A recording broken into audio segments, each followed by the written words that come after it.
Students, Anita Chauhan के साथ आपका एक बार फिर अपने YouTube channel goodwill learners classes में स्वागत है। बच्चों, पिछली वीडियो में हमने पढ़ा था मानव नेत्र, इसके कौन कौन से पार्ट होते हैं और उन पार्ट के कार्य क्या क्या है। आज हम पढ़ेंगे नेत्र लेंस की फोकस दूरी, समंजन क्षमता, नेत्र का निकट बिंदु और दूर बिंदु। तो सबसे पहले जानेंगे नेत्र लेंस की फोकस दूरी क्या होती है। फोकस दूरी पढ़ी है हमने लेंस की। अब पढ़ेंगे नेत्र लेंस की फोकस दूरी। नेत्र लेंस की फोकस दूरी कहते किसे है? नेत्र लेंस से रेटिना के बीच की दूरी।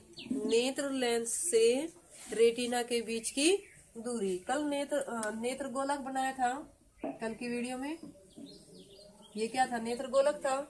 ये हमारा रेटिना था और ये क्या था? नेत्र लेंस। और भी बहुत सारे पार्ट थे इस तरीके से, कोरोइड, रेटिना, दृढ़ पटल। तो ये क्या था? हमारा नेत्र लेंस। तो नेत्र लेंस से रेटिना के बीच की दूरी, सबसे अंदर का पार्ट कौन सा था? रेटिना। इनके बीच की जो दूरी होगी उसे बोलेंगे नेत्र लेंस की फोकस दूरी। ठीक है। अब आती है नेत्र लेंस की समंजन अक्षमता। नेत्र लेंस की समंजन अक्षमता किसे कहेंगे? नेत्र लेंस की फोकस दूरी को, यानी कि नेत्र अपने लेंस की फोकस दूरी को समायोजित करने की जो क्षमता है। नेत्र लेंस की फोकस दूरी को समायोजित का मतलब है फोकस दूरी को कम या अधिक करने की अक्षमता। कम या अधिक करने की अक्षमता क्या कहलाओगी? नेत्र लेंस की समंजन अक्षमता कहलाती है। उसके बाद आता है नेत्र का निकट बिंदु। नेत्र का निकट बिंदु क्या होगा? नेत्र का निकट बिंदु वह निकटतम बिंदु जिसे नेत्र अपनी अधिकतम समंजन क्षमता लगाकर स्पष्ट देख सकता है।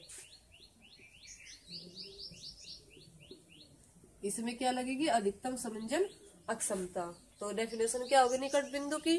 वह निकटतम बिंदु जिस पर रखी वस्तु को नेत्र अपनी अधिकतम समंजन क्षमता लगाकर स्पष्ट देख सकता है। और सामान्य नेत्र के लिए निकट बिंदु होता है 25 सेंटीमीटर। कितना होता है? 25 सेंटीमीटर। अब आता है दूर बिंदु। क्या आता है? दूर बिंदु। दूर बिंदु किसे कहेंगे? वह दूरतम बिंदु जिसे नेत्र अपनी बिना समंजन क्षमता लगाए स्पष्ट देख सकता है। तो उसे क्या बोलेंगे? दूर बिंदु। और दूर बिंदु होता है हमारा इन्फिनिटिव। सामान्य नेत्र का यानी स्वस्थ नेत्र का जो दूर बिंदु होता है वो क्या होता है? इन्फिनिटिव। अब आती है स्पष्ट दृष्टि की न्यूनतम दूरी। क्या आती है? स्पष्ट दृष्टि की न्यूनतम दूरी किसे कहते हैं? नेत्र से निकट बिंदु की दूरी को स्पष्ट दृष्टि की न्यूनतम दूरी कहते हैं। और निकट बिंदु कितना था? 25 सेंटीमीटर। तो स्पष्ट दृष्टि की न्यूनतम दूरी भी कितनी होगी? 25 सेंटीमीटर।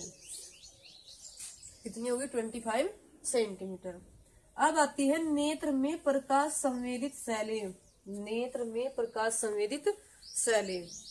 जो नेत्र है उसके रेटिना में बहुत सारी प्रकाश संवेदित शैलें होती है, यानी कि बहुत संख्या में प्रकाश संवेदित शैलें होती है। और वे जो शैलें भी होती है 2 प्रकार की। कितने प्रकार की होती है? 2 प्रकार की।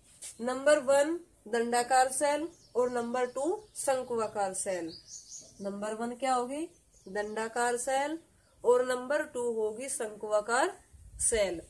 दंडाकार सेलें वे सेलें होती है जो प्रकाश की तीव्रता के लिए सुगराई होती है। प्रकाश की तीव्रता का मतलब है चमक, कि प्रकाश की कितनी चमक है। ठीक है।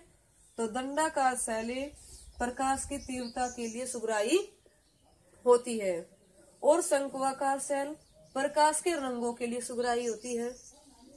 दंडाकार सेल तीव्रता के लिए और शंकुआकार सेल रंग के लिए। मुर्गे के नेत्र में, मुर्गा का जो नेत्र है और उसके रेटिना में जो दंडाकार सेलें है उसकी संख्या कम होती है। दंडाकार सेलों की संख्या क्या होती है, कम, जिस कारण से मुर्गा सूर्य उदय होने से पहले जाग जाता है और सूर्यास्त होने से पहले ही सो जाता है, क्योंकि उसकी जो प्रकाश की तीव्रता, उसके जो दंडाकार शैले है वे शैले प्रकाश की तीव्रता के लिए क्या होती है, सुगराई होती है, और उसमें भी सेल क्या है, कम है। ठीक है, तो इस वजह से मुर्गा सूर्योदय होने से पहले ही जाग जाता है और सूर्यास्त होने से पहले ही सो जाता है। शंक्वाकार सेल प्रकाश के रंगों के लिए सुगराई है। मधुमक्खी के नेत्र के जो रेटिना है उसमें क्या है, शंक्वाकार सेल अधिक है। ठीक है, जिस वजह से मधुमक्खी पराबैंगनी किरणों को भी देख सकती है, जिसे मनुष्य नहीं देख सकता। अब आते हैं दृष्टि दोष। क्या आते हैं, दृष्टि दोष। किसे कहते हैं दृष्टि दोष? कितने प्रकार के होते हैं?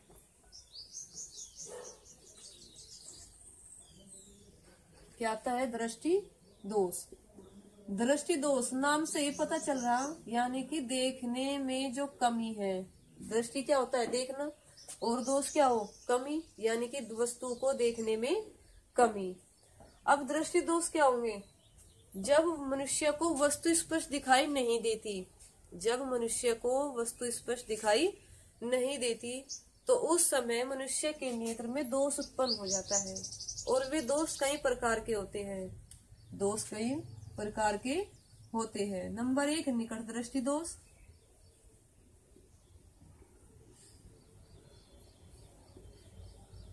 नंबर 2 दूर दृष्टि दोष।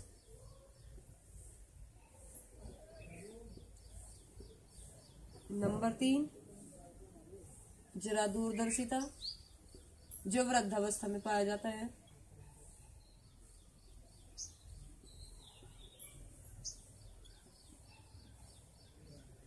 नंबर 3 वर्णांधता।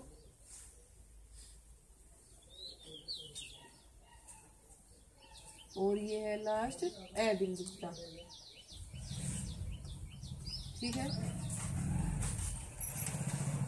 तो मनुष्य के नेत्र में कई प्रकार के दोष हैं। निकट दृष्टि दोष, दूरदृष्टि दोष, जरा दूरदर्शिता, वर्णांधता और अबिंदुता। ठीक है, लेकिन हमारे जो मेन इम्पोर्टेंट है वो है निकट दृष्टि दोष और दूरदृष्टि दोष। ये दोनों दोष क्या है, इम्पोर्टेंट है। ठीक है, निकट दृष्टि दोष क्या होगा और दूरदृष्टि दोष क्या होगा? इसमें जब वस्तु का स्पष्ट प्रतिबिंब बनता है वो क्या है, रेटिना के पीत बिंदु पर बनता है। और जब हमारा प्रतिबिंब रेटिना पर न बनकर, जब हमारा प्रतिबिंब रेटिना पर न बनकर रेटिना से आगे या फिर रेटिना के पीछे बनता है तो उस टाइम पर होता है दृष्टि दोष। दृष्टि दोष किसे कहेंगे? जब वस्तु का प्रतिबिंब रेटिना पर न बनकर रेटिना से आगे या फिर रेटिना के पीछे बनता है तो उस समय नेत्र में दृष्टि दोष होता है। और दृष्टि दोष कई प्रकार के होते हैं। निकट दृष्टि दोष, दूरदृष्टि दोष, जरा दूरदर्शिता, वर्णांधता और अबिंदुता। ठीक है, आज हम पढ़ेंगे निकट दृष्टि दोष। क्या पढ़ेंगे? निकट दृष्टि दोष किसे कहते हैं?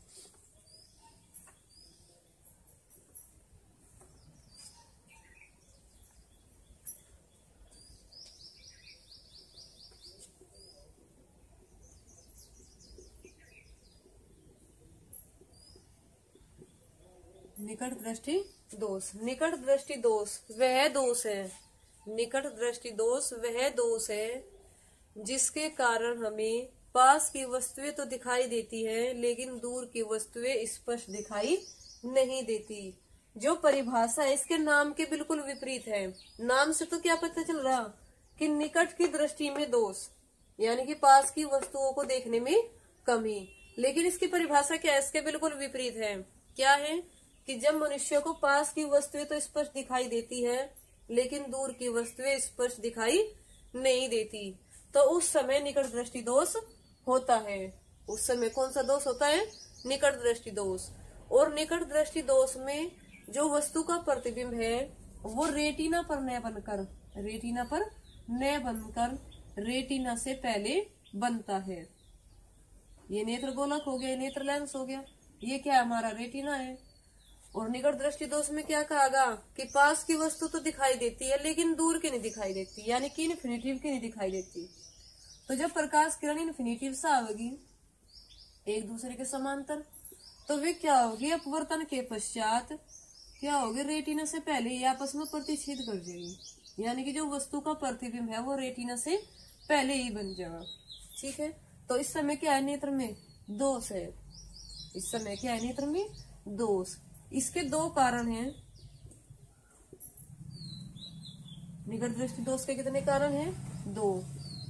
नंबर फर्स्ट, नेत्र लेंस की वक्रता बढ़ जाए।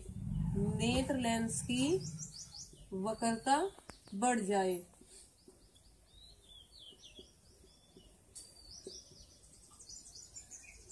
जब हमारा नेत्र लेंस की वक्रता बढ़ जाएगी, यानी कि चौड़ाई बढ़ जाएगी, तो रेटिना के और नेत्र लेंस के बीच की दूरी क्या होगी, कम होगी, यानी कि उसकी फोकस दूरी कम हो जाए। फोकस दूरी क्या हो जाए, कम। तो ये कारण है। पहला कारण क्या है, नेत्र लेंस की वक्रता बढ़ जाए जिससे उसकी फोकस दूरी कम हो जाए। दूसरा है, जो ये नेत्र गोलक है, ये इस नेत्र गोलक का व्यास बढ़ जाए। नेत्र गोलक का व्यास बढ़ जाए जिससे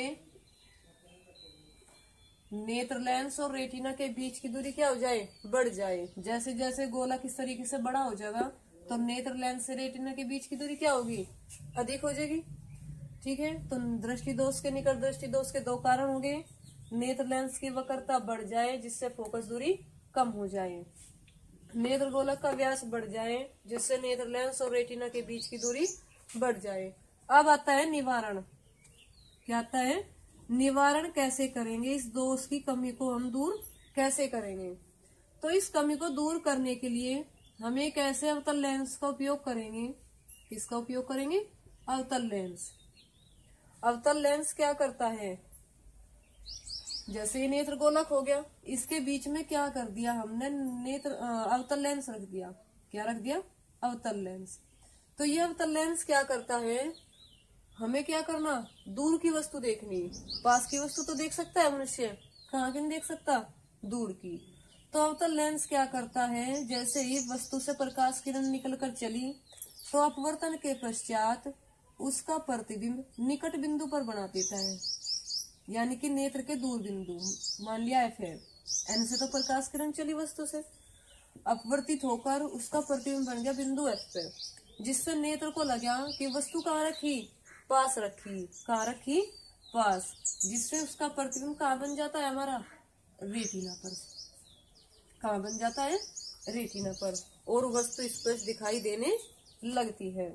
ये क्या हो गया हमारा निवारण। क्या करें, एक ऐसे अवतल लेंस का प्रयोग करते हैं जिससे बहुत दूर से आने वाली प्रकाश किरणें या अनंत से आने वाली प्रकाश किरणें अपवर्तन के पश्चात नेत्र के दूर बिंदु F से आती हुई प्रतीत होती है और वस्तु का स्पष्ट प्रतिबिंब रेटिना पर बनता है और वस्तु स्पष्ट दिखाई देती है। तो ये हो गया हमारा निकट दृष्टि दोष का निवारण। कौन से लेंस का उपयोग करेंगे, अवतल लेंस का।